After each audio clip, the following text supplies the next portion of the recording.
Night a blast. Man, last night was a blast. I had so much fun on the Cryptid Huntress last night. 3 hours. Can you believe that? 3 hours. Well, today I want to talk about last night a little bit and get your guys' opinion on everything. And if you guys were in there in the chat last night, I seen a whole bunch of you guys were in there. That was so cool. She said there was like 300 people in the chat last night. Like, what? Let me turn on a light. Okay, so I got the light on.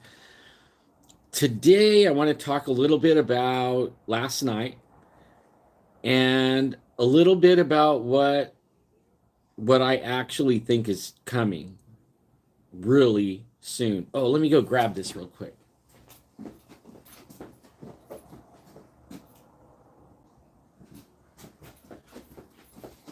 I had some neat foot oil sitting in the sun and trying to get the solids to melt, but it didn't work. The sun wasn't out long enough. Oh, pookies. Pookies. So yeah, last night was a blast, but I want to talk about today. I want to talk about last night, and then I want to talk about something that's been on my heart. God showed me something way back, like in 1986. And then I've been asking him, when, God, when is this going to happen? And then I've been telling everybody we're at the end of time. Well, yesterday he gave me the A-OK that I could talk about it. So today I'm going to talk about it a little bit about what I think's coming.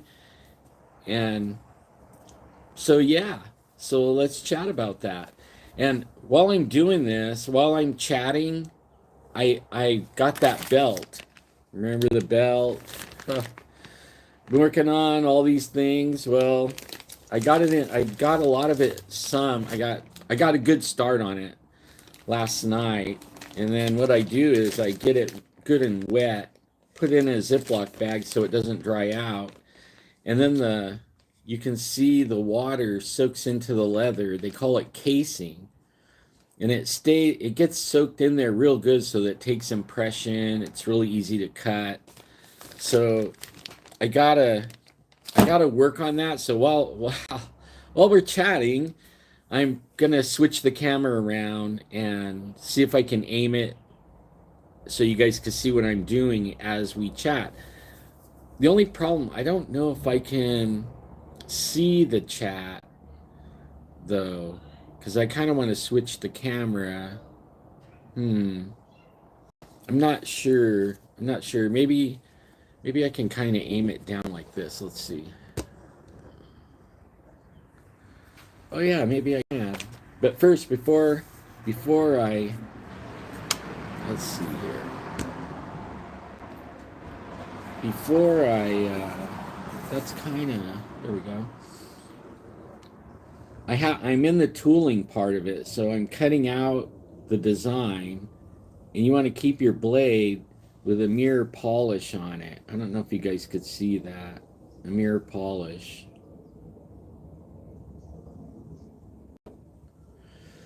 So in order to do that, you have to strop it. And I have some green rouge and some white rouge that I put on a piece of paper. And the reason for the leather guys, the reason I don't do it on leather, people have leather strops, because the leather you'll push into the leather and it'll kind of roll up around the edges, and it'll round it off. But on this flat stone, it doesn't round up, and I get a good strop. And how you know you're got a good strop, you get it right on the level. If it slides easily, then you got it. You try to do the same on each side.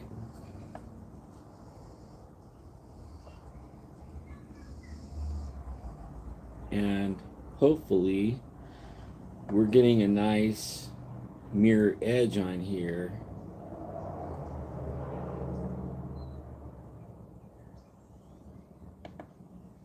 It's already pretty sharp. I did some last night. I just want to make sure when I start, it's nice and sharp.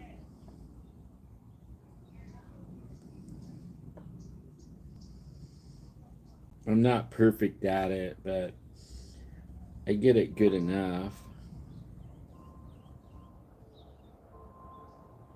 Right about right there.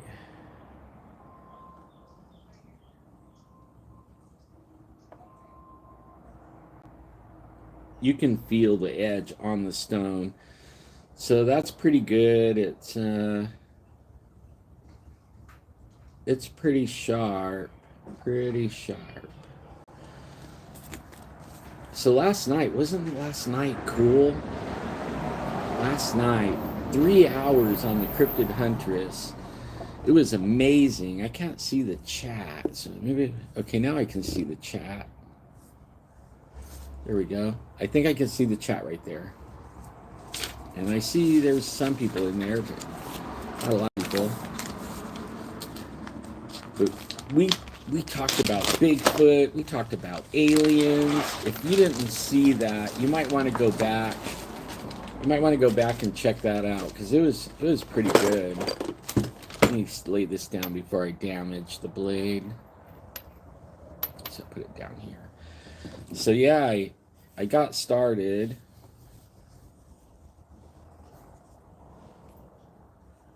I got some of it. I got the outline traced and cut. I got Isabella in it. Now I'm gonna do this side. What do you think? What do you do? Okay. Got part of it down? Yeah, I'm gonna finish right here. I stopped last night right here. Unless you guys want something there, I left it open just in case. I could put something. I thought about putting your initials right here. It would be IA, right? Yeah.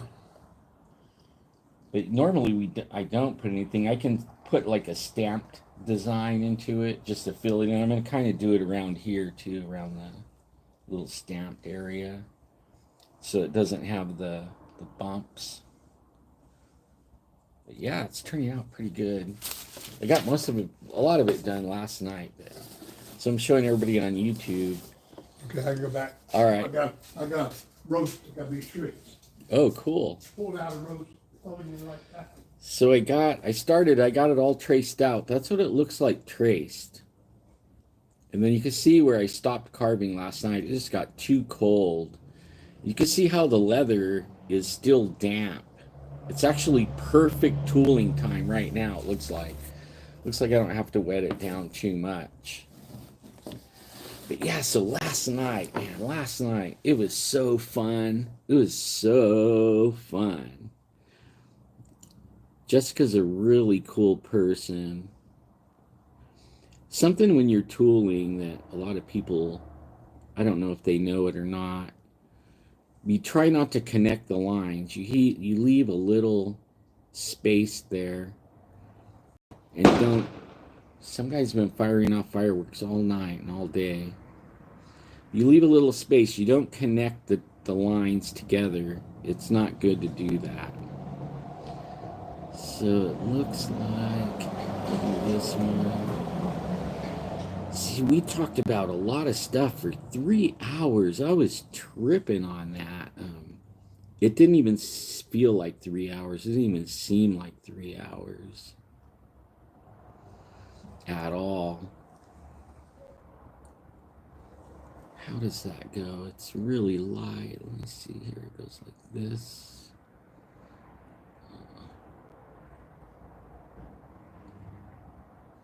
Yeah, and she is so great of a person. I would love to go hang out with her at, and go squatching out in her neck of the woods.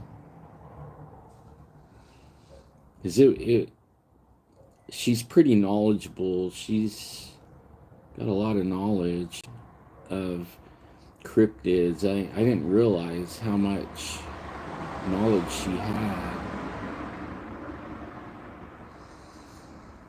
Yeah, see if your blade is polished, it slides through the leather really good. I can't see. Let me see. I don't know if I'm in the camera or not. I should be looking, I guess. Probably should turn this a little bit.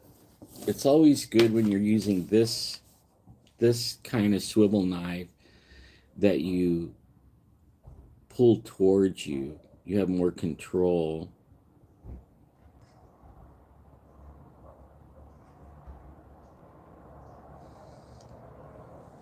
So yeah, that was so fun. I mean, we talked about Dogman. We talked about UFOs, aliens, demons, portals. I mean, we covered it all last night. It was really, really a good time.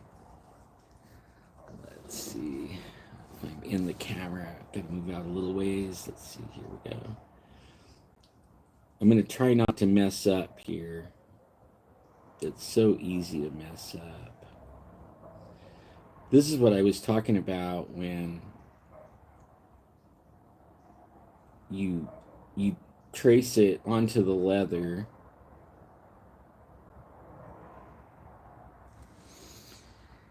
and then you carve every line that you trace. Oh, I missed. I'll just, but this one I want to connect because it's connecting. It's a connecting one.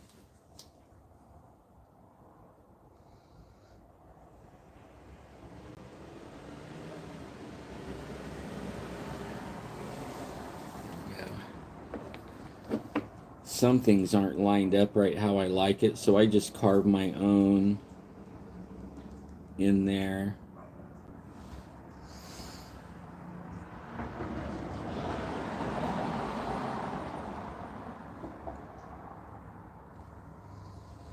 There we go. So I guess she's gonna get a hold of me. We're gonna do it again. That was so fun though. I really, really enjoyed that, and I loved seeing all you guys in the chat. It was just absolutely amazing. I can't see the chat. As soon as I finish carving this, I'll turn the camera around again, and I'll try to get this done really fast. I don't want to mess up, so I would be going faster, but it's been a long time since I've done this kind of thing, and I don't do it every day. So I'm a little bit out of practice. Trying to see if I have any lines that just connect, that I don't have to feather out.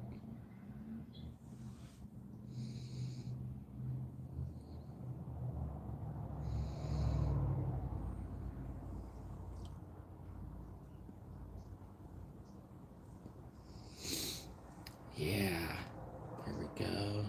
Let's see here. I think this one is the one that goes all the way.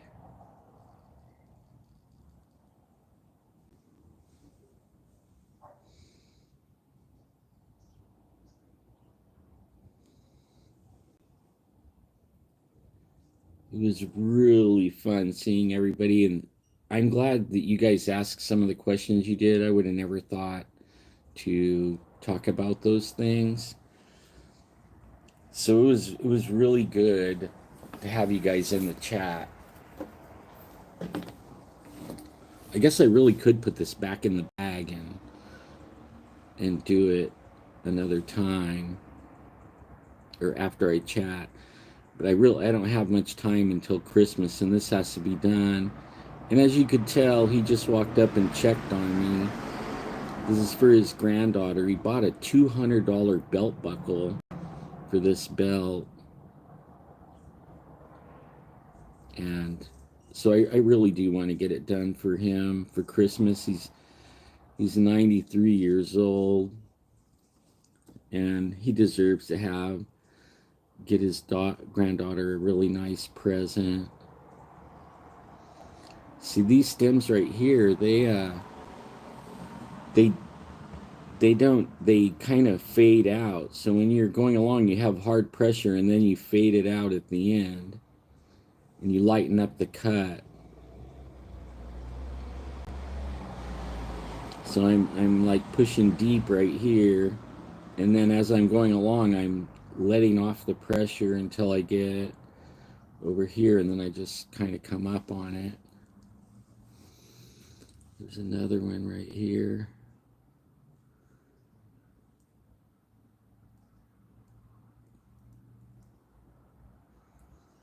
Hopefully I inspire you guys to do leather.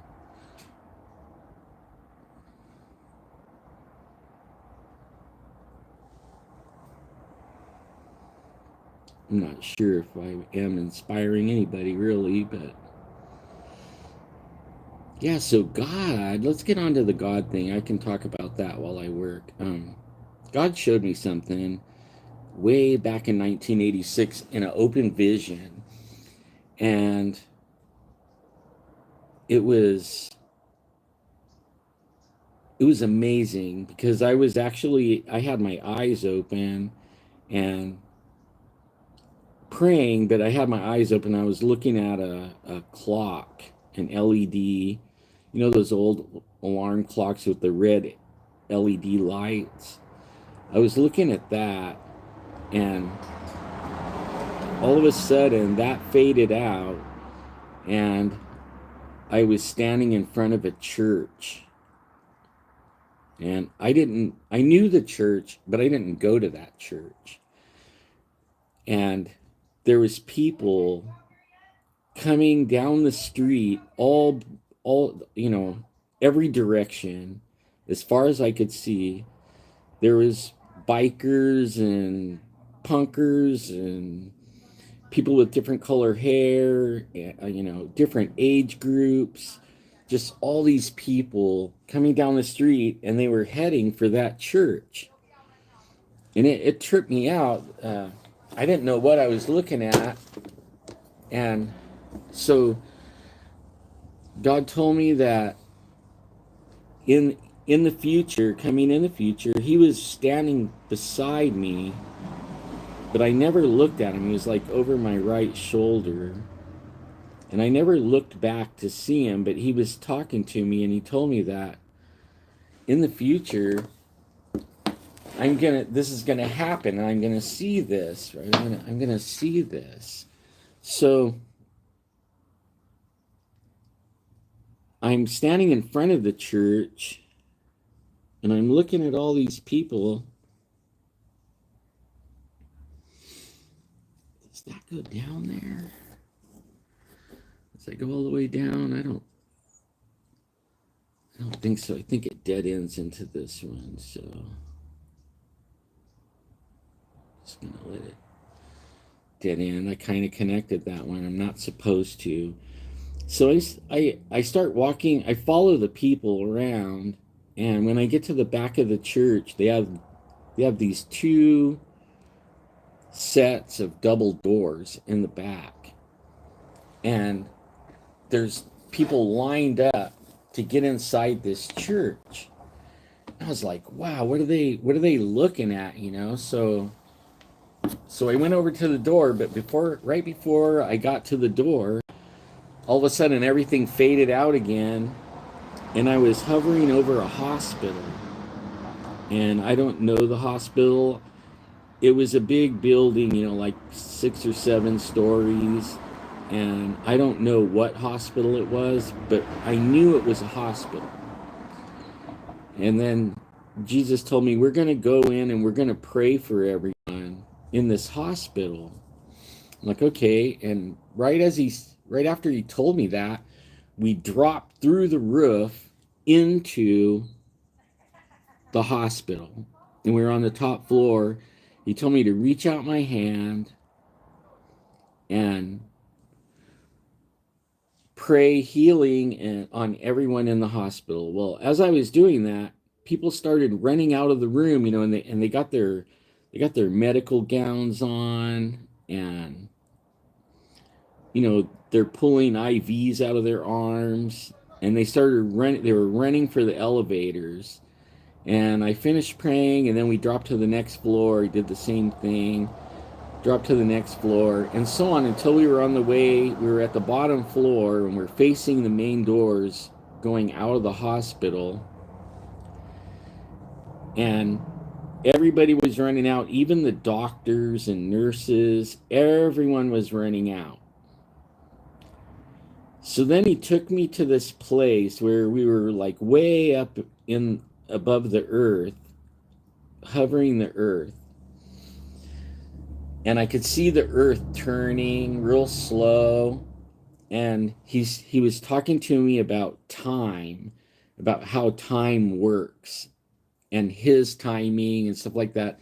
And I know it didn't really have anything to do with like what we're talking about, but he explained to me that I'm going to think that it's going to be fast or happen like right away, but it's going to be in his timing, and his timing was different than my timing. And he showed me like a line going across the earth, and as the earth rotated real slow, this little dot appeared, or a little line, and then from that line another one took off from that was like intersecting it like this, and it started growing as the earth turned. And as it was growing, he said, "What do you think is a long time?"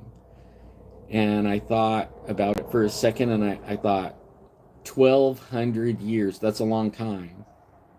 And the line grew, and then it stopped, and a little line intersected it, ending that line. It was like this long. He said, "Does that look like a long time?" And I'm like, "No."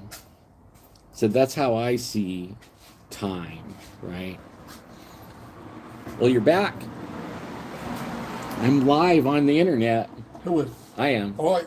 Yeah, there's a bunch of people in chat. Hi, say hi to Bob. Hi. Everyone. So I'm up there and floating around. I need to turn this over. And he shows me all these different times. Then he tells me there's going to come a time where he's going to pour his spirit on the earth right before he comes back. And we're going to see some of the stuff that I was talking about just now with the hospital and with that church. We're all going to see it. And I actually believe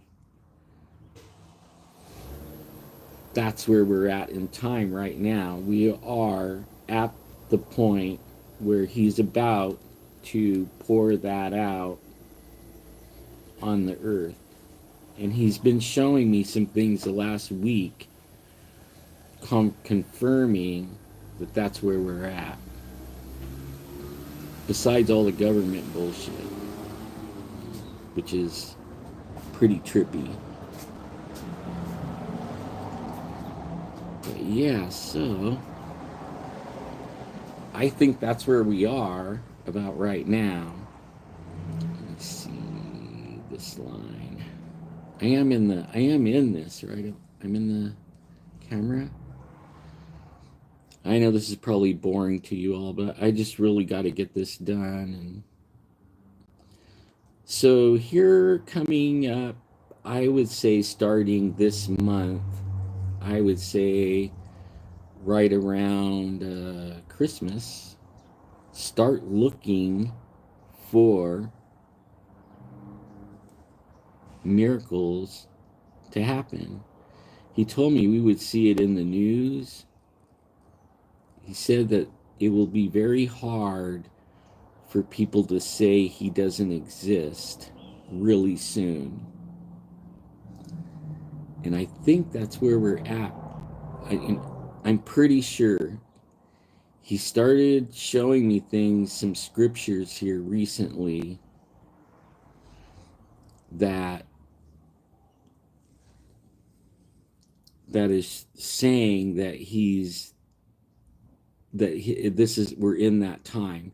And I already know we're at the end of time. And I've been I really thought that even though he showed me all that stuff about how time works with him and how he sees it, I really thought we were closer than what we are. And so I actually was expecting it around the late 90s, and then I was expecting it again around uh,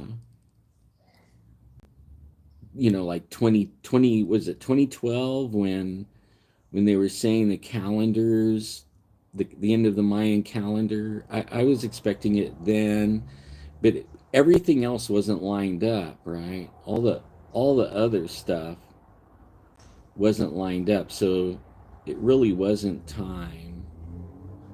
I shouldn't have did it like that. I should have turned the bell,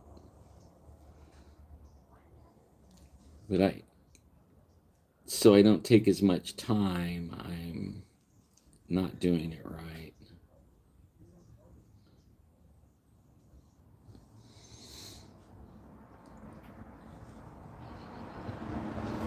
So now he released me, and how he showed me was he showed me a couple of scriptures over the last couple of weeks, and then on my YouTube, when I follow some people like Beat Brown Dwarf and some knife people and different people, paranormal, and I don't really follow Christians though, if you know what I mean. I don't really follow churches or anything like that. But all of a sudden, these YouTube is suggesting these videos, and I don't know where they're getting it from, but the people were talking about what I'm talking about. They were shown by God a major outpouring of His Spirit coming before Christmas. They're saying Christmas Eve. Now, I don't know about that Christmas Eve thing, but two of the videos that he showed me showed Christmas Eve. Oh, this one goes way down. I stopped way too soon. There we go. So I'm almost done with this, and I'll turn the camera around. I am in the camera, right? I should be moving back. Okay, so right there. I moved it so I could see chat, and then I'm not even looking at chat, of course. So and I don't even know who the people are, right? I have no idea who they are. One guy, I think his name was, the name stuck in my head because I thought it was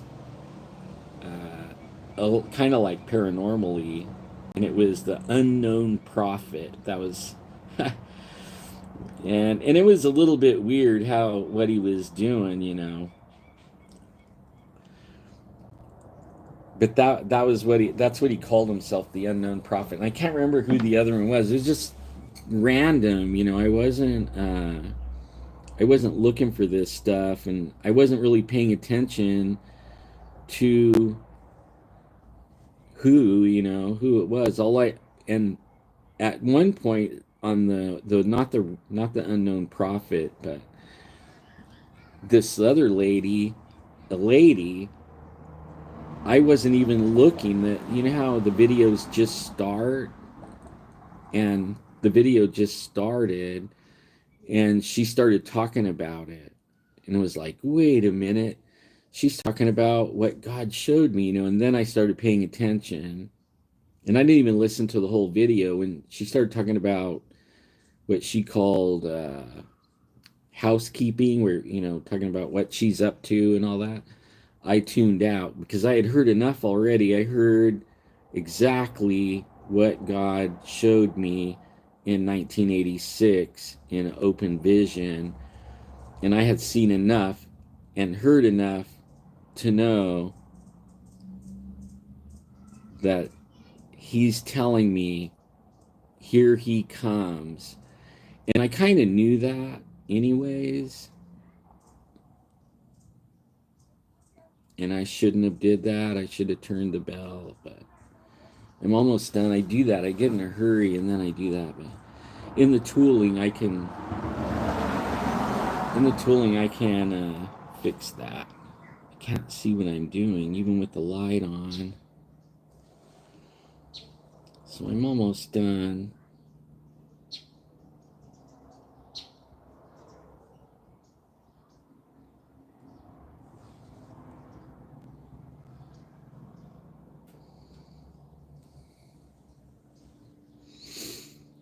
And I've been looking for this for years. I've been looking for this for years. Years and years and years. Okay, so I think that's it. Let me look it over really quick, and then I'll pull the camera back up.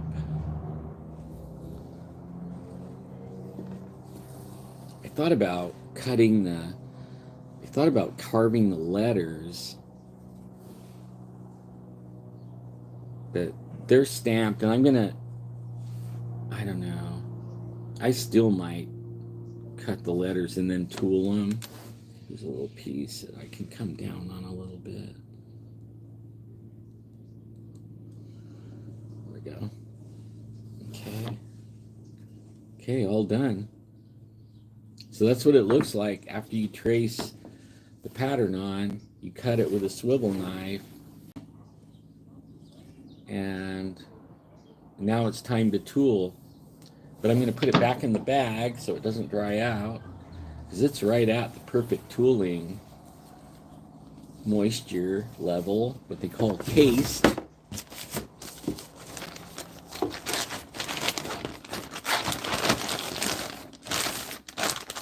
This is so it doesn't dry out and holds the moisture level. I might have to spritz it a little bit, but I'll have to wait for it to dry if I do that. Okay, so sorry about that. I didn't mean to like ignore everybody for that moment, but I really got to get it done. And he showed up twice right now. Yesterday he showed up when I was doing a video and actually like laying the lettering out on the belt. He's anxious. I already made him a belt. His name's Bob, but he wanted to say Bobby, and he wanted feathers. So his has Bobby in blue lettering and feathers, eagle feathers, and I carved in the eagle feathers and made him a belt. And then I was trying to give it to him, but he wouldn't let me. Came out here and threw money on the bench and took off running. 93 years old. He's a cool guy, man. Cool guy. I hope I live to be 93. You know, nowadays. Now this is something I heard about. First of the year. I'm hearing from some of the people that I've been following or been in contact with, right, for a dozen years. They're saying the med beds are coming out on the 1st. They're rolling them out on the 1st. They're not, like the guy I really trust, he didn't say where. This guy's retired triple letter alphabet agency, right? And every so often, he even told me, get the messaging. This might be a good thing for you guys. Get the messaging app called Signal. He started telling me about 3 months ago. Actually, he told me a couple of years ago that everything was going to go down. The internet, the cell phones, the banks, everything is going to go down. He told me there's going to be no more IRS. I mean, all kinds of stuff that I thought was like out there then, but I could see it now, right? And so a lot of things he's saying are happening like right this year, which is kind of a trip. And I hadn't heard from him for a couple of years after he was talking to me. And then here, about 4 months ago, he messaged me and told me to get the Signal app for messaging. He told me everything was going to go down, and the only way that you can, and tell your family, right, everybody that you want to stay in contact with, get Signal. He said it's cryptic, cryptic, where it can't be hacked. And then he told me that it'll be when everything goes down, cell phones, internet, all that goes down, the only way that we're going to be able to get a hold of each other, have any contact with each other, communications, is through signal. And it'll work with our phones from Starlink. Merry Christmas, bro. Yeah, that was so fun. That Jessica thing was fun, man. It was fun. I hope I wasn't like scatterbrained all over the place. I kind of worried about that. I wanted to cover all the bases and then also kind of deep dive a little into every topic because I thought it was only going to be an hour. So trying to, I was trying to get information out there, in that hour. Turned out to be 3 hours. Did not feel like 3 hours. Did not feel like, yeah, carrier pigeons. I thought about that. I thought about that back in the day when they were saying the EMT was going to knock everything out. It doesn't knock out pigeons. Yeah, it doesn't knock out pigeons. But so yeah, so everyone get the Signal app if you want. But he says it'll work when everything goes down, it'll work through Starlink. So the app will work all over the place. It's not connected like that right now. He told me get Signal and keep it updated. That was the only message he gave me, right? Get Signal, keep it updated. That was all he said. And then here he messaged me again like 3 days ago and said med beds rolling out January 1st. I was like, what? Like, oh man, what? Like med beds? I can't wait for that. If that's real, I'll put off my back surgery and hope that med beds can help me. He did tell me like about 7, 8 months ago, no, year. The last time before he told me the Signal app, which is like 6 months ago, I guess it was like a year and a half ago now. He told me that he was talking about the med beds, and he told me they were training the people right then, a year and a half ago, training the people for the med beds, and then there was going to be people that it's not going to be for everybody really fast. He told me that there is going to be a hierarchy of people that will get chosen or allowed, or they'll pick to go in these med beds. But like the more severe cases, right? The people that really need to go in it like right away, like people with stage 4 cancers and on the deathbed type thing, they're going to be first. And then by how severe you are, then it'll go down the line to the people when you just you want to fix your old age or something like that. Because he was telling me it's going to extend our life, which is in the Bible. It talks about that. It talks about a time where and nobody understood this scripture. It talks about a time in the tribulation where the people are going to pray to be killed and they can't be killed. They won't die. They can't die.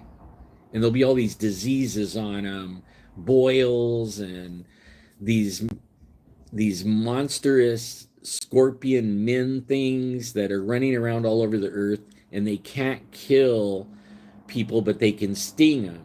And the sting is going to be like you want to die, but you can't die. The med bed is something that fixes your DNA.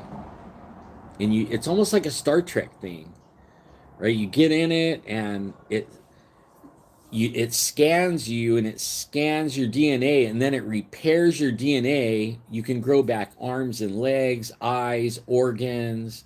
It can repair things like your teeth. It can put teeth back. It repairs your DNA where where it brings you back and it fixes the DNA where you're like right now our DNA as we get older, that's what's falling apart is the DNA, and then our bodies are falling apart with the DNA. So it does something to the DNA that's about as deep as I know, you know. I haven't there's so much info out there that it you don't know what to believe. You know what I mean? There like right now there's somebody selling a thing where they it's through your brain, you know, and you lay on your bed and you say, or something like that, you know. And supposedly that's their med bed technology somehow. I don't know, you know, I don't know. They talk about sending cell signals or Wi Fi signals to where you are. I don't think none of that is true. Okay. Maybe, but I doubt it because you can use that technology right now, supposedly. And it's, you don't hear it all over the place. So I don't know. That'd be like smearing mud on yourself and laying in the gutter and knowing that everything's going to grow back. You know, I mean, like, who knows?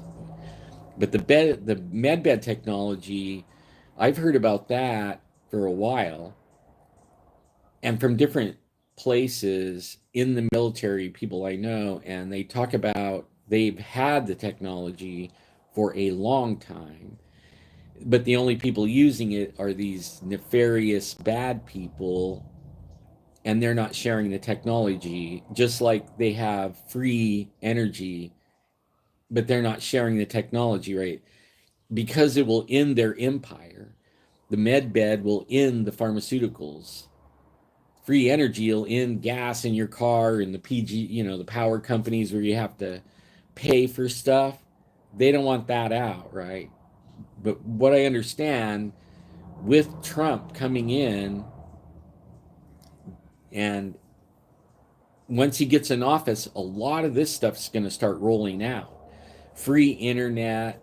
There'll be a little box you could put inside your house and it'll power your whole house and it'll pick up energy right out of the air that they have. And all you'll have to do really is buy this little box. After that, it's free. Power your whole house. Same thing with your car. Same thing. So energy is going to be free. The internet, it's going to be free. It's going to be all quantum and coming from the Starlink. Quantum wireless technology. No more plugging in anything. Even charging your phones and stuff like that, it'll be all wireless. Everything wireless. I actually believe it's in our lifetime.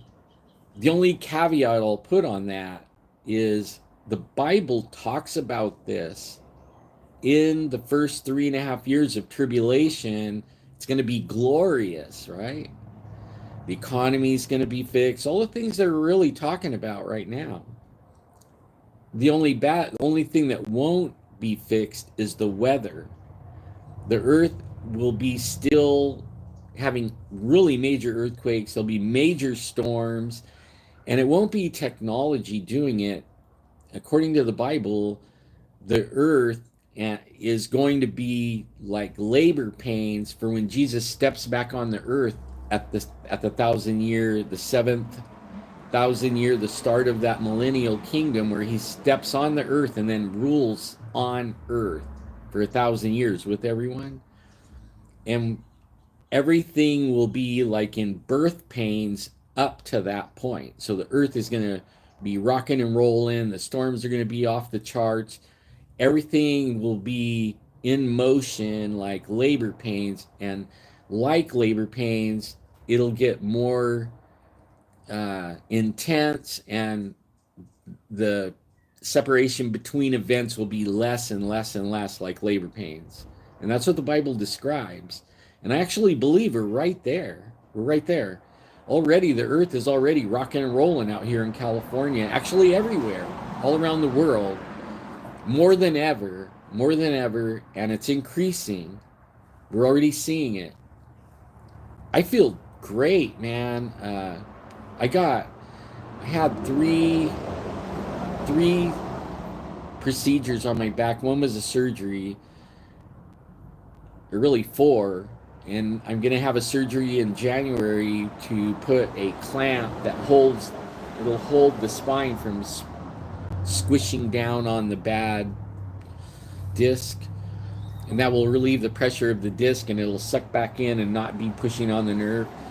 I already had one done. It took about 30%, but I have 3 discs that are all bad. So one disc right now is fixed, and then the next one, and they have to do it on the lowest one, building a foundation, and then go up to the last disc.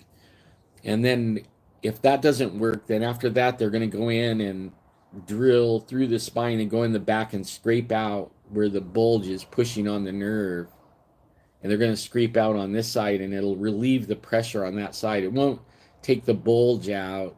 It used to be they would go in and clip the bulge off, a discectomy. They don't do that anymore. He says that's like caveman technology. Actually hurts you worse by breaking that disc. He said it puts caustic stuff into your spine and all this stuff. I don't know. I know what he is doing is working though. Oh man, no. Did you break the bones in your foot? That it hurts, man. You don't realize how much you use your foot and how much weight you are, until you break something like that, and then you can't stand on it. And I was in a wheelchair for 5 years, so I understand everything about what happens when you lose your mobility, man. Oh my God. And the older you are, the harder it is to recover from, and you'll never ever really be 100%. But if they bring the med bed out, you just might be put back to normal. That's if the rapture doesn't happen, right? If you know Jesus, you'll be with the rapture. Ah, man, sometimes that's worse than breaking the bones. Because now every movement will, if it starts to heal and then you move and then it moves it right and then it detaches a little bit more, a little bit more. Dang, man, so sorry to hear that. I'll be praying for you. I'll pray for you. Because I think we're coming up on where anyone, absolutely anyone, and I want everybody to try this, start doing it, start doing it. I think it'll quicken everything to start happening. Start praying for each other. Pray for your family. You can even go lay hands on them and put your hand on them and let that power go through you into them. And watch as miracles start happening. They're already happening. But I've been praying for everyone already. Abundant blessings. I mean, God told me this is how He wants me to pray for everyone. Abundant. What we speak is what we want to happen, right? We speak things into existence. It might not be right away, but if I keep saying it and people start hearing it and they believe that prayer is for them, abundant blessings in every area of your life. Abundant healings in your family, you and your family. Abundant blessings in your relationships with your families. Abundant blessings in your finances. Abundant blessings in your job.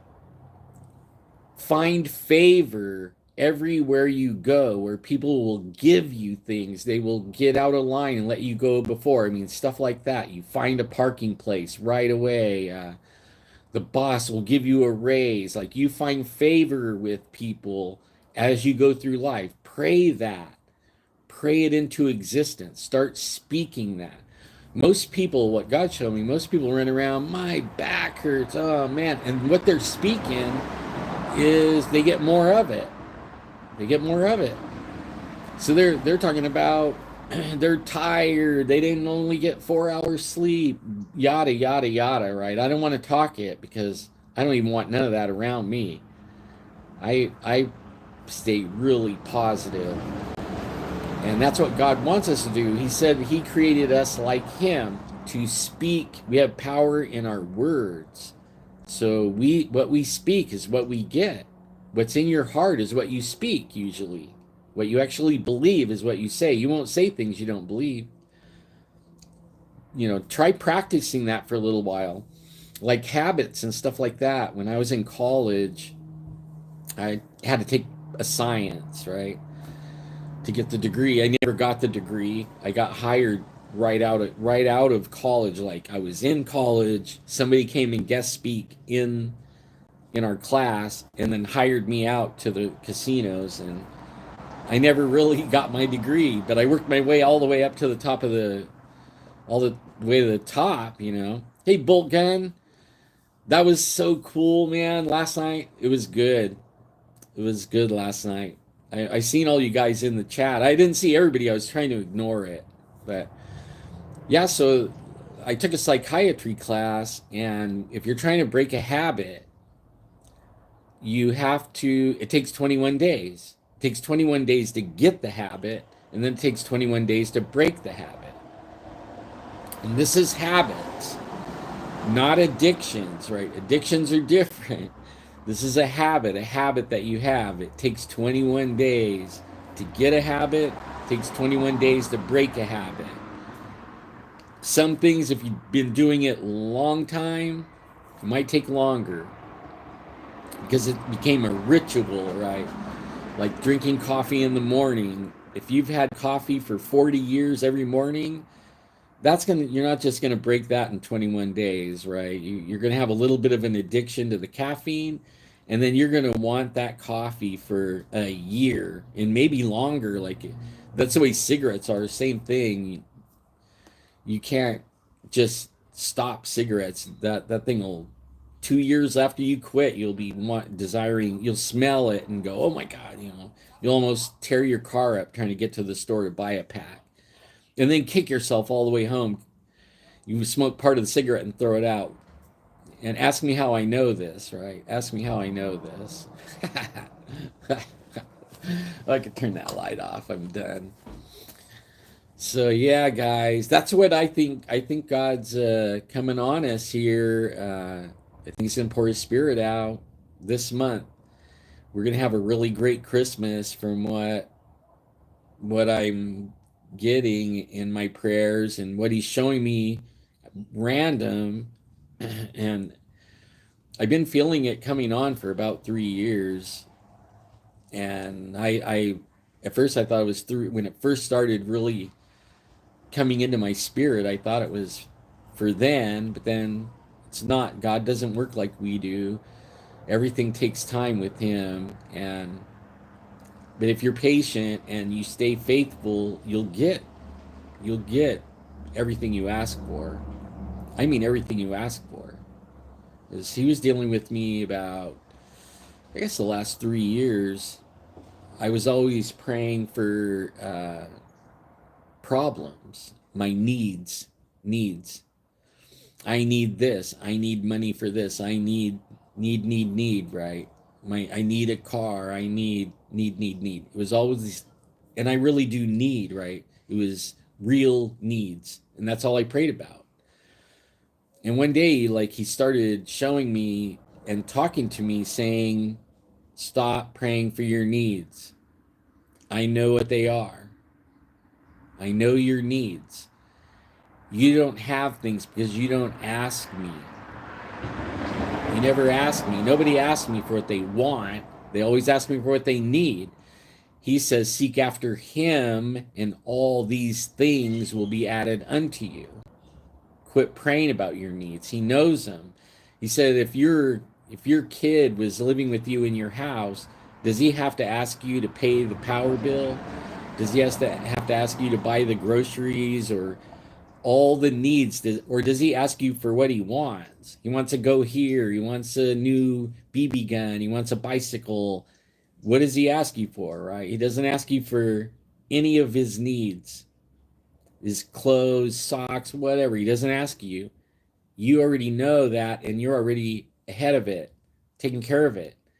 God told me, test me to see, ask me for what you want, see if I won't give you everything you want.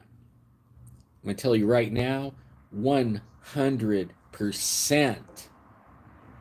gave me everything I want. Through other people, though. By causing other people to be charitable, and I went through life and people were kick me when I'm down mostly. But lately, I have some of the best you guys, for instance. He gave me you guys, my YouTube channel. I kept on wanting to do another YouTube channel. I was getting pretty depressed because of what Jeff and I talk about in some of the shows that I loaded on this channel because I think they're good and they got information people need to know. I am shadow banned beyond smithereens. And it was disheartening because I can't get a view to save my life no matter what I do. And I've tricked the algorithm a couple of times, but it'll reach a certain plateau and then all of a sudden, pew, flat lines. And I started researching it and I found out, once you're tagged by the computer, and I had never done certain things, and when I try something new, it works for a minute. And then when it realizes that it's attached to this account, it shuts it down. So once you get flagged on your account, nobody's taking those off. You can't be good for a little while and get it back. Once you're down, they keep you down, right?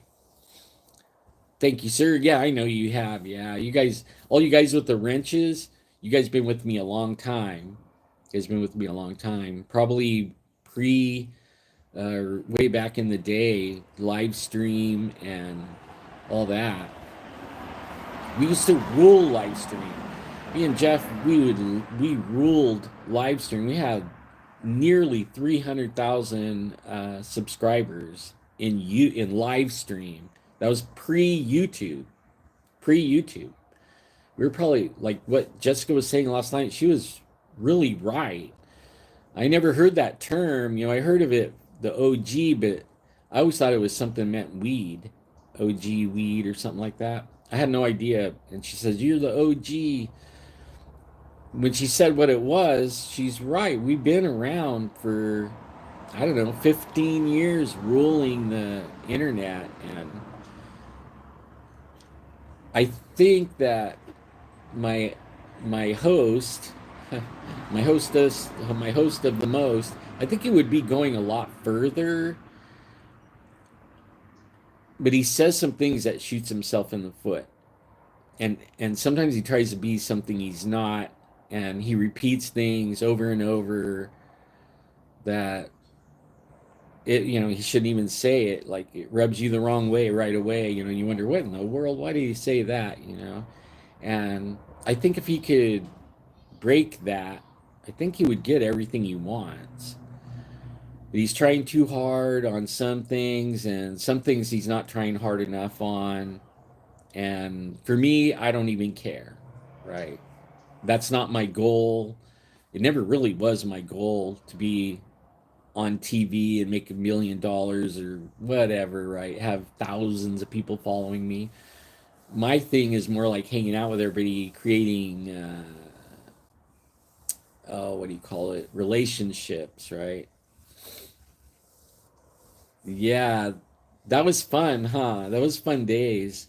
Those are the days Jeffrey would cut me off because I talk a lot. I tend to talk a lot. And but I would deep dive on things he was talking about because he didn't really research things. He relies on everyone to research. I was the one doing all the research. And sometimes he would say something and be like, "Hey, dude, let's talk about this for a minute." He didn't like that. Like, okay, moving on. It was like, no, no, wait, wait. There's more. Oh, wait, there's more. Yeah. That's what I liked about hanging out with Jessica. She actually let me, I always thought that from the beginning. I still think so too. I actually think, that he's like the black plague for anybody that hooks up with them. Like, I think he hurt me more than he hurts him. Like, I couldn't, people wouldn't even talk to me anymore when they found out I was a co-host with Jeff. They shut me down, man. I have a lot of friends that are movie stars and famous, right? And I I thought that I could get them, we could interview them or something. And they're like, oh yeah, And then when I would say who, Jeff, and then they would like go watch, and then they would get back to me in a few days and go, nope, not with that guy, not with that guy. I'm like, what? Why not? You're helping me along with him, but like we're not helping him. It's like, huh, okay. I mean, I couldn't get Bobo to come on. None of them. Nobody. It was like, that was weird. And then some of the ones we did get that were famous, at a certain point, they cut us off and wouldn't even talk to us anymore. And I'm still feeling the effect of that. I've broke off and want to do my own thing, but I actually had to go silent and actually let the break happen in everybody's mind. Even though it already happened, everybody was still connecting us. And they would say, you need to get back with Jeff and all this stuff. And there was no, that isn't going to happen. Like, I'm not even in the loop anymore on anything. I'm not part of their team. He might say I am, but he doesn't call me, and we don't go anywhere. He goes and does his thing. I do my thing. I'm hanging out with Adolf and Javier and doing my own thing. I don't have I don't have a team, anyone, or I don't really need one. Like, I really never needed one, tell you the truth. I just want to be hanging out with my friends. That's how that started with Jeff. That's how I still am. My team is my friends, like you guys. If I go where you are, let's go, right? Let's go in your area. Let's go do some fun stuff, right? That's my team. It's you guys. You guys are my team. I take you guys everywhere.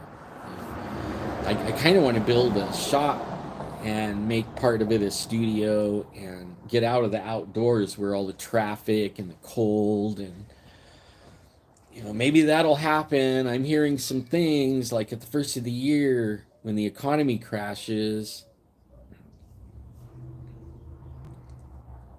That's for sure. Especially if you're going to you're going to run away from camp. Definitely will take it with you. You do not leave it with him. It might be detrimental to your health, right? Yeah. But yeah, so I'm hearing, from my guy. I haven't. I talked to Heidi couple of months ago. We were talking about the shadow guys. I want to bring her on. I want to do an interview with her and talk about old times and some of the things she's doing right now. And then she was telling me maybe she'll interview me on her coast to coast thing. She's doing really well with coast to coast. She's really a righteous girl, man. I like that lady. We got along right off from the very gate, though, and but I seem to do that with everyone. I seem to hit it off with everyone. I don't meet too many enemies. I do though sometimes, but not. It's not an often thing with me.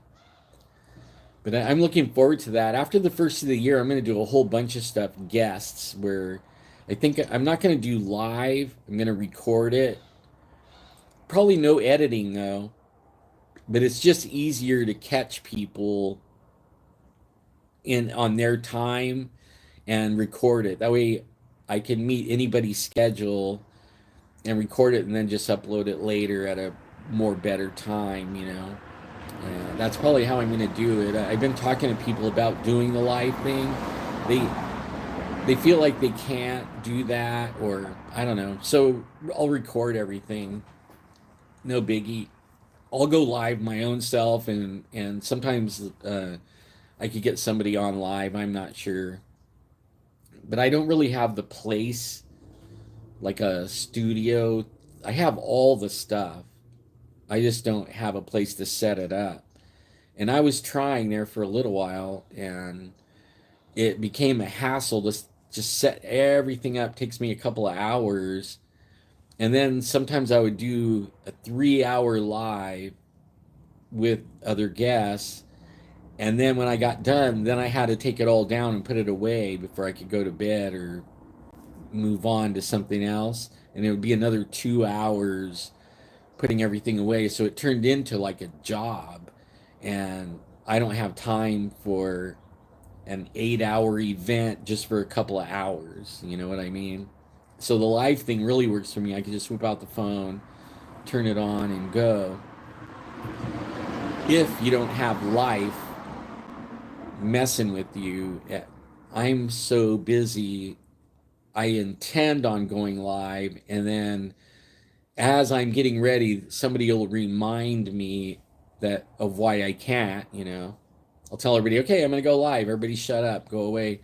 Oh, you can't because of this. Like what? Ah, do it when you get back, okay. And then that never happens, right? The next day, same thing. I'm getting everything and bringing it out, like my phone and a microphone, and and then they'll tell me, oh, you have an appointment, or I have an appointment, or somebody else has an appointment, and be like, oh yeah, that's right. Dang, you know. And I've tried to go live in people's in the parking lot in the car, but I don't know that I feel like I'm copying people, and I have this weird thing that some guy will sit in his car and he'll start getting, 50,000 views or whatever. And then everybody's in the car talking. One guy sitting in front of a river with a river behind him, and that's where he goes all the time. All of a sudden, there's a dozen people sitting there, and I'm used to being the one that set the trends on stuff, right? I'm usually the one that was doing stuff, and then everybody was copying it. I know that I'm not there anymore, but I kind of like that, and I don't want to be looking like I'm copycatting somebody, And maybe that's just me. I don't know. I'm a weirdo when it comes to that. But so I just off the cuff do things, and I feel comfortable that way. I'm not afraid of the camera. I don't get all sucked up and nervous, about anything anymore. Absolutely nothing. I mean, if it doesn't kill me, I ain't worried about it. And I'm not even worried about dying. If I die tomorrow, I'm good. Not afraid of nothing, and there's no reason to get yourself all nutted up over anything. Absolutely not. Even dying, don't get nutted up. It's nothing. You step from this reality to that reality. It's like a blink. There's nothing to be afraid of. Absolutely nothing. What's the worst thing that could happen to you in this life? What, you lose it? What? You lose it to go to the next one, which is better than this one, right? It did seem like a real flash, bro. It really did. It seemed like it went by quick. And I was hoping I was making sense. Because I have a tendency to go down a rabbit hole, and I'll get down there and forget what the topic is, Because one thing will lead to the other. Before I know it, I'm not good at what they call it, weaving. I never weave back to. Is that what they call it, weaving? I'm not good at weaving. I'm good at segues from this to that to the chaining things, but I'm not good at weaving it back. That's an old age thing, I think. You forget. It's like, where was I? Ah, yeah. But that was so fun last night. I want to go squatching or investigating with her. She would be so fun. She has a lot of knowledge. I don't talk to a lot of people that have that broad of a knowledge base, that has all that experience. I didn't realize how much. And then she knows everybody I know. That was kind of a trip, because everybody was messaging me saying, hey, talk about this when you're on there. It was like, whoa, like 20 some odd people message me telling me to talk about certain things on there. People I hadn't talked to in a long time too. It was like, whoa, wow, huh, that's cool, huh? Like right now I'm like rambling, but I don't want any silence, right? Like that's one of the things that gets Jeff, I think, is he's not prepared. So it's like I have it somewhere. Oh, here it is. No. Oh, yeah, yeah. Oh, I have it over here. Yeah. Like, you can't do that, right? You can do it every so often, but you want to be a little bit semi-prepared. Like, he needs to make a messenger or something where he shares it to that. That way, when he goes in there, all of it's there. It's not in this guy's account, and it wasn't over here. It wasn't on his wall. It's not, you know what I mean? It's not that hard, really. You just have to take the time, that split second, to share it over to that messenger or whatever. And then you just go in there and there's your show. And then just remember, like, to date it so that you're not going over it again, repeating things, it's not that hard, really. And I know some people like BZ. He's probably for his show. He probably prepares like 4 hours for an hour. For an hour show, he probably prepares 4 hours. Only they're all about sharing the articles and all that kind of stuff. I want to do that, and I know how to do that, and I would do that, but I don't have a place to sit down and have the peace and quiet, and then I don't have the ability yet to sit down and share things. That's why I got the StreamYard, thinking I could do it with my phone. I found I can't do everything with the phone. I could do a little more with the tablet, but I have this badass computer and an audio board and microphones and lights. I got all this stuff. I could set up a studio, but it takes a long time to set it up. I want a dedicated area. I want a shed, a big shed where I can put a workbench and work my leather. I could go live. I can record things. I can leave it set up. I'm not sitting in the cold, or I'm not sitting in the 150 degrees, right? And that I wanted to make a membership on here, and I'm still going to do it right after the first of the year. I already created the membership thing for this, and everything I would earn on YouTube will go to buying that shed so that I could get out of the weather. And I can't do it in the house. I got great grandkids and little kids running around, and they grab stuff, break things, that, like, it's a no on anything inside my house. But I don't exactly know how to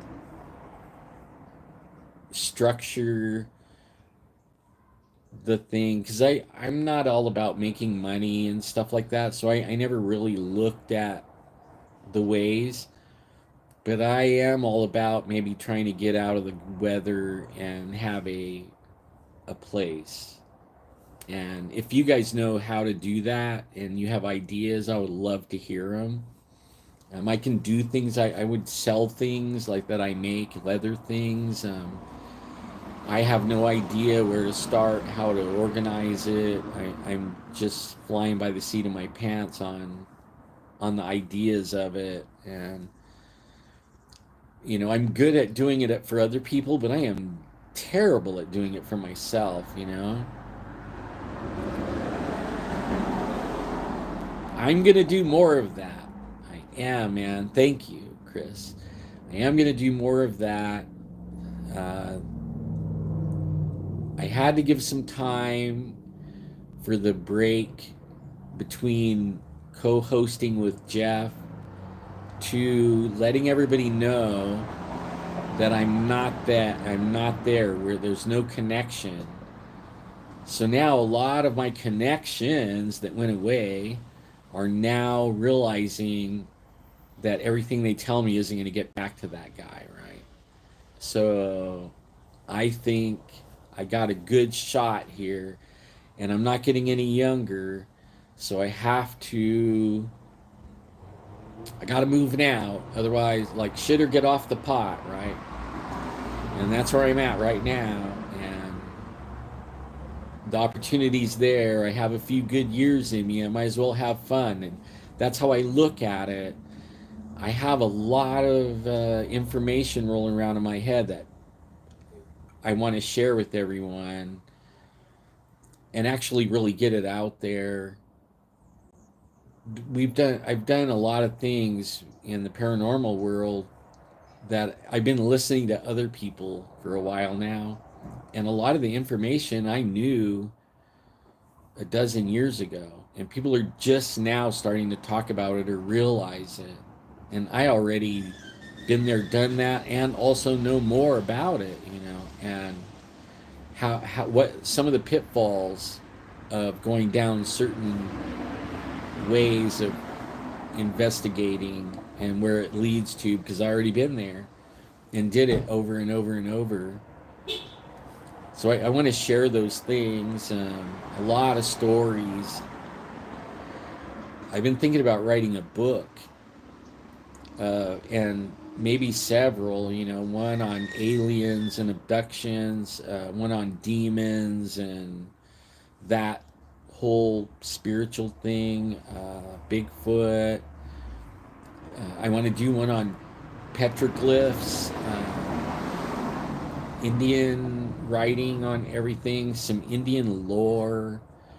I know a lot of information about tribes and their beliefs and uh, their history, and I don't think a lot of it's written down. And I have it firsthand stories with Bigfoot and some spiritual things, little people, the pterodactyl, a lot of information.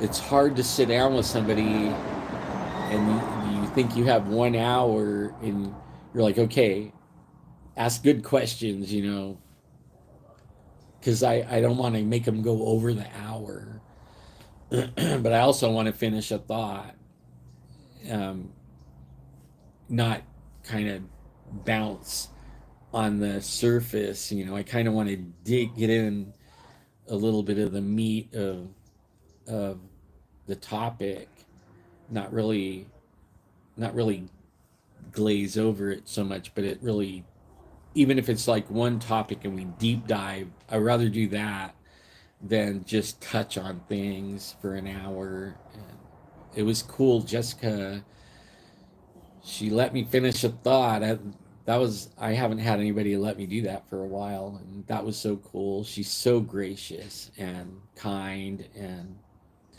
I'll be in a heartbeat back to be on the Cryptid Huntress with Jessica. It was really a good time. Well, guys, I got this thing here.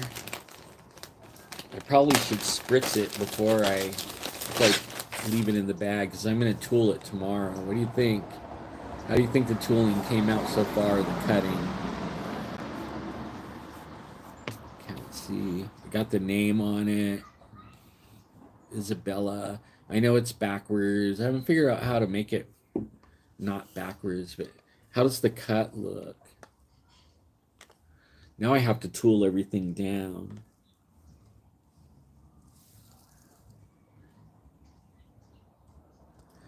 It's interesting to see it on the camera. It looks way different. You can actually see it a lot better when it's on the camera. That's interesting. You can tell that's a flower, right? It looks like a flower, and that looks like scroll work. Huh. It looks good so far. All I'm going to do now is mess it up. The more I mess with it, the more I mess it up.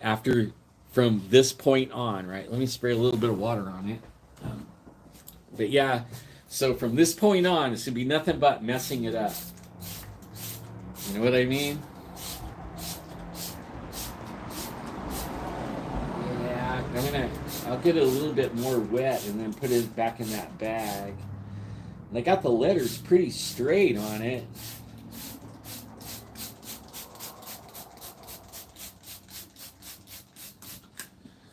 go. Yeah, so what I'll be doing is I'm going to start with beveling the inside edge down, and I'm going to leave this part on the outside up. So this line on this side of the line, I'm going to push that down. And then I'm just going to go around all these flowers and petals, and I'm going to go on the outside of it and push the edge down all around on everything I want to stand up.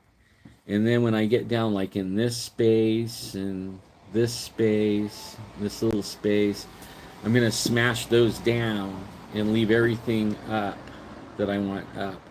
I'm thinking I may take my knife and cut these lines and then tool the outside edge down and make that stand up more, pop out. I'm not sure on that. I got it pretty straight though. Pretty proud of myself right there.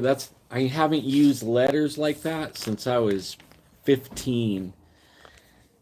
I normally trace it and carve it and then tool it and make the letters pop up by tracing and carving like I'm doing the flowers and all that. So pretty interesting.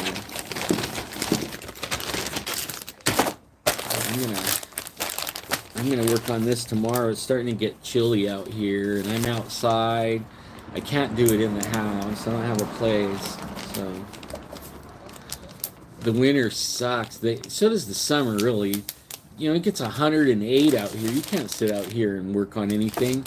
You can wet the leather down and in 10 minutes it's dry as a bone, right? So it's constantly either too wet or too dry. That little perfect place in the tooling moisture is fleeting when it's 108. And then in the cold, it takes forever to get to that little tooling space. But once it does, you have time, but by the time you're to that and in the middle of it, you're sitting there freezing your butt off, right? Your toes have frostbite, your fingers are frostbite. I tend to drink like a gallon of coffee, which isn't a good thing, you know?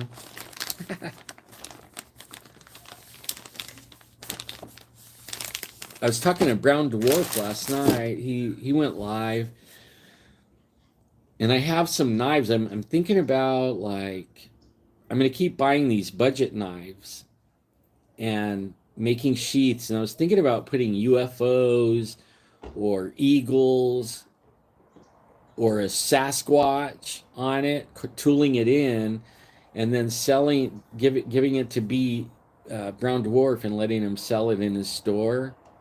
And I'll split it with him, right? Split however much they sell for, and put that money aside for a little shop thing, shed shop thing. And I'm trying to think of ways. And I mean, I'll make a savings account just for it. I'll put all the YouTube, whatever I make. I don't make much on.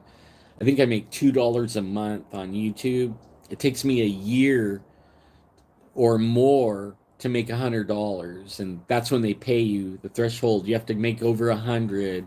Once you reach 100, then you get paid. I just got paid $100 last 2 months ago. That took 4 years to make, and I used to make $900 a month. But when they shadow banned me, it went crazy down, and I don't think they'll ever unshadow ban me. I've talked to a lot of people I know in the content creating field, and they tell me that if you whine about it and complain about it and write them, or email them, call them, they just hammer you more, right? They screw it down a little more. So like, don't be the squeaky wheel, it'll get you more in trouble. So, and then I thought, for the longest time I thought about making a new YouTube, and I don't want to go through the trouble. This YouTube I started in July of 2012. It was right after Jeff didn't want anything on YouTube. We did live stream and all that, and I told him, let me take some of the shows and put them on YouTube. I didn't put all of them, but I started putting some of the early ones on this channel, and then when we when he decided we're breaking up, uh, he told me I can't. I have to turn all the shows off, put them to private. I was like, no, I'm in those. People need to see this stuff. I didn't realize that it was hurting my channel though. It was hurting my channel. I think that's nonsense. I don't know what there was anything we talked about that should hurt our channel, right? But those actual videos are the ones that hurt our channel. And I turned most of them back on. I don't have all the shows though. Pretty much if you go in the Wayback Zone on my playlist, the Wayback Zone, that's pretty much all I got, right? Yeah, live stream. We ruled that place. We were trending #1 all the time in that. And YouTube, when I started putting it on YouTube, Jeff was at first he got mad, like, "What are you doing? Put it on YouTube." But then it actually helped our numbers on live stream. And then we created our own YouTube channel and we started broadcasting on YouTube. And I would take the shows and put them on this channel, broadcast on the Paranormal Central, and then put them on this one too, like double, right? But then when we stopped everything, he created, yeah, we had 275 or 79,000 subscriptions on live stream right before the end of live stream, right? Right before. We were trending #1 all the time. When we were on Dark Matter Network, we were trending #1 on Dark Matter Network with Art Bell. We even were beating his numbers. When we opened for him, we were the show before his, and he didn't care though. Art Bell was really a cool guy. I think something happened nefarious in his death, but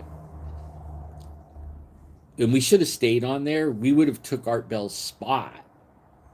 That we were doing so well, we were offered Art Bell's anchor spot.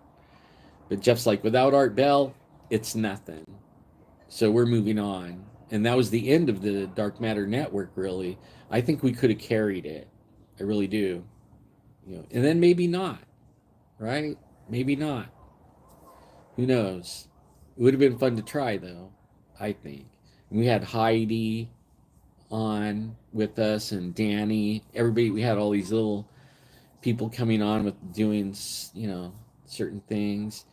Like Danny was doing the Bigfoot news and Heidi was doing the shadow people and the aliens, UFOs and stuff like that. And then we were covering everything else, We had M in there, kind of like doing our producer stuff and handling the sound and stuff. And it was fun. It was real fun. And M's doing really good, you guys. She got married and she's got a good life. Yeah, the Squatch Report. That's what I thought about naming this channel. Because when I first did it, I was thinking stick with Bigfoot. But as I started going along after Jeff, I started realizing I do more than just Bigfoot. I do a little bit of everything, and I wanted to put my interests, like CBs and prepping and leather, knives, and I should have never zeroed in on Squatch so hard. And some of my YouTube friends, content creator friends, they tell me just change the name. They do. Some of them have 3 or 4 channels, and with 100,000 people on every channel, it was like, wow. And something I found, I researched this quite a bit, and anybody could start a YouTube channel. Anybody. And anybody can get 100,000 subscribers. Absolutely anybody. And most people go, nah, I know some that they can't do anything. You have to have a little help with YouTube. So you cannot say anything for the algorithm to tag you as not user friendly on YouTube. Okay? You have to totally stay clean. But if you get on there, you could talk about anything. You could talk about knives, cleaning knives. You can't talk about guns. You could talk about whatever interests you, if it's okay with YouTube, right? If it's okay. Don't vary or don't go off that topic. YouTube will help you get in front of people. You don't have to give anything away. Yeah, isn't it? It seems like that. That's how everybody is now. But if you go on there, out of a potential audience of 300 million people, okay, that's the audience. The potential audience is 300 million. If you stay on pretty much your topic that you choose and you keep it YouTube user friendly, where they're going to promote you, and they will promote you more as you do content that they can add. The key to YouTube is making content that they can put ads on. That's how they make their money. So if you can put stuff out that advertisers aren't anxious about putting on ads on your site, you will do really well, because the ads will like to be there. YouTube won't mind putting them there and promoting you. The more people you get in front of out of the potential 300 million or more people, it isn't unreasonable to think that you could find 100,000 people or more, up to 250,000 easy, to just identify with you, to just like you, to just like the way you talk, just like the way you present, just like to be hanging out with you. All you have to do is get in front of those people, those potential people. If you do, it doesn't matter what you talk about. They like you. They like the way you talk. They want to hang out with you. They identify with you. It doesn't matter what you talk about after that, as long as you don't break the code, the YouTube code, right? It doesn't matter. And I've talked to several content creators that have 500,000 people, and they pretty much are doing whatever they want. They just don't break the rules. I never earned anything off of the t-shirts and stuff, but I never came up with a design, really. I'm not an artist, right? I can't draw stuff. Like when I do belts and stuff, I trace, I I take patterns and trace, and I cut them out, and then I'm good at shadowing and thinking of where the light's coming from and all that. But as far as like drawing something and draw it, I can't draw worth a, can't draw. Can't even draw a good stick figure, really. And I probably could if I sat down and you put time to it, because I think you could get good at anything that you set your mind to. And you could be, if you set your mind to it and you keep at it, I think you could be successful at anything. Some people are their own worst enemies, though, because they, instead of following, like looking at people that are successful in the area they want it, like if you have a certain like, uh, an interest, and you want to do YouTube videos on that, or you want to learn how to draw, start looking at that content, and then you have to take time and hone your skills over and over until you have muscle memory, right? Like you're riding a bike or whatever. You didn't do, like now, like when you started learning to drive a car, you had to think about everything you did. But now, if you're my age or even way before my age, you could get in a car, you start it up and take off, and you can't even remember where you were the last 20 miles, right? You didn't even think about it. that's when you start getting successful in whatever it is that you put your attention to, is that. And some people they tell me, you don't know what you're talking about. Oh yeah, I do. Like, I've been around the world. And I've been at the highest levels of the casino industry, hanging out with billionaires, at the VIP parties, and in the dark where there's little scanty clad ladies running around. I mean, I've been all over, and I didn't just like maybe fall into that. A little bit of it is luck. Like a lot of things aren't, when you first get into it, it isn't what you know, it's who you know. You know, but you won't be in the area to meet those people unless you already have an interest and you're putting yourself there.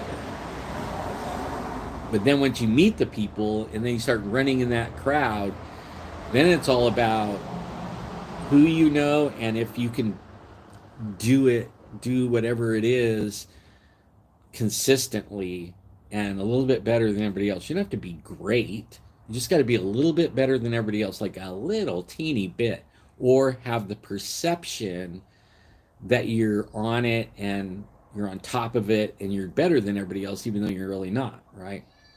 A lot of it is being able to manage people. When you get to a certain level, it isn't about actually doing the job. It's actually, can you manage people? I was teaching my son this, right? I have a younger son, and he had a bad relationship, and he wound up living here for a couple of years with his son, and he didn't have a job. He was emotionally, that girl almost drove him to kill himself. And I mean, he crashed and burned in life, but he wound up over here, and we went and hung out and did things and camping and did projects out here, and I taught him about people skills, managing people. And then he was really having a hard time. The mom was suicidal, her own self, right? I think demonic. I think she had some kind of demon in her. And I could go into that one day. You guys remind me to talk about that because it's an interesting story. But he had to move in with another son I have in Indiana, and he got a job at Pollywood. It's a plant that makes outdoor furniture really excellent. It's $1 billion company. And he got a job there, I would say 6 years ago, is about how long it was when he left here. He is now in the main plant was in Indiana, and then this company is doing really great, and they made a whole nother plant making furniture, outdoor furniture, tables, chairs, all kinds of stuff in North Carolina. A couple of years ago, they opened this plant, millions of dollars to open it up, huge plant. But my son was moving up, my youngest, moving up. He just got moved over to North Carolina. He is the plant manager over there at that plant. And I know for sure that he's using skills, the people skills that I taught him, managing, teamwork, coaching, these things that I picked up along the way as I was directing departments like 300 employees and stuff like that.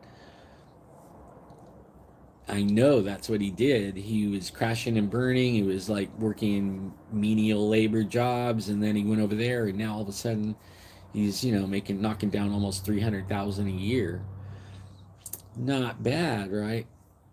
But you have to have the desire to put yourself out there, and you have to be willing to do what it takes. Like, you're not going to get anywhere wishing and thinking somebody's going to hand it to you. That isn't going to. You have to work hard. You can't complain. Complaining will set you back because nobody likes a whiner. Nobody.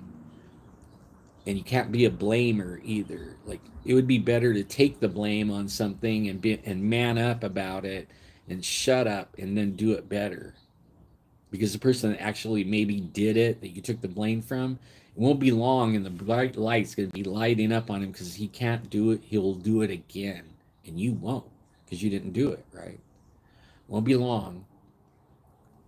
So if you put those skills, I don't care what it is in your life, and you pray and you find God and you start asking for favor wherever you go, that God find favor with you, that He will supernaturally have people find favor with you. They will give you the leg up. You will get the bonus. You will get the job. You start doing that and watch how fast you go up. It might not be like in 2 minutes, but within 5 years or 6 years, you could be running a plant, or you could be running the business, or you could be owning your own. There, just set your mind to it. There's no limits. Our biggest block is right here, where our biggest problem is us thinking, stinking thinking, right? We have stinking thinking, and we tell ourselves things that sabotages us. We can't do that because our dad, or I can't do this because I was raised like this, or don't tell yourself you can do this, I can do this, and I can learn this, and I can ask God to give me supernatural favor with people in my life, and I can learn this and I can do it. And I'm not going to be successful every single time, but I will learn something every single time, and I'll do it better the next time. You keep doing that. Keep doing that. I know that a lot of guys that are older like me, we're retiring, right? I wish I could have met a lot of my friends that I have now when I was 25 or 30. When I was 30. When I was I was menial labor, $10 an hour or whatever, and then I started moving up, and moving up and moving up. And pretty soon I'm the director, the highest paid guy in the casino. I'm running the computer department. I'm running all the food and beverage department. I'm running the marketing department. When normally there's a guy, one person runs those departments separately, but I'm running all three departments. Like I'm almost more important than the manager of the place, because if they lose me, then the promotions and how they make money and the advertising, all that goes south unless they could find somebody that could do it up to my par. And then the creativity in the restaurant and the menus and how to work the marketing with the promoting in the restaurant. My problem is, and I shouldn't even be telling myself that, but I found it's hard for me. I could do it for somebody and be really like thinking about everything, but I need a little help with me. Like, how do I can't design a shirt. I can't draw. I need somebody. I don't know anybody that draws. The people I do, I ask them, hey, can you draw me a forest ninja? And I tell them what I want, and draw that. That's going to be on my shirt. I never got that. I don't even know where to go to get somebody to hire somebody to do that. But I do know if I had that, I could get the shirts made and I probably could sell them pretty easy. In fact, I've been told by a lot of people, if I just put Bigfoots on everything, leather, hand tooled leather, everybody I know in the Bigfoot land, if they want something leather from me, they want a Bigfoot on it, you know. Right on, Patrick. You have a good one, man. Merry Christmas. I might not be back on here before Christmas, but I'll be back on between Christmas and New Year's. I'm slammed with leather things. Well, anyways, I rambled. I'm just rambling, and I don't know. I feel like you guys are my psychiatrist. Lay back on the couch and talk about things, work things out in my mind. You too, man. Be blessed. In fact, I'll pray for all you guys. Be blessed abundantly. Have an abundantly blessed, beautiful Christmas. Be abundantly blessed in your health, in your finances, in your work, where you work, in your relationships at home with your wife and your children or your friends. Be blessed abundantly in every area of your life in Jesus' name. And Merry Christmas, you guys. And think about Jesus. He's on his way. Think about him. Say thank you to him for everything you have. He gave it to you. So, you guys, I shall see you pretty soon, probably right after Christmas. And you guys take care.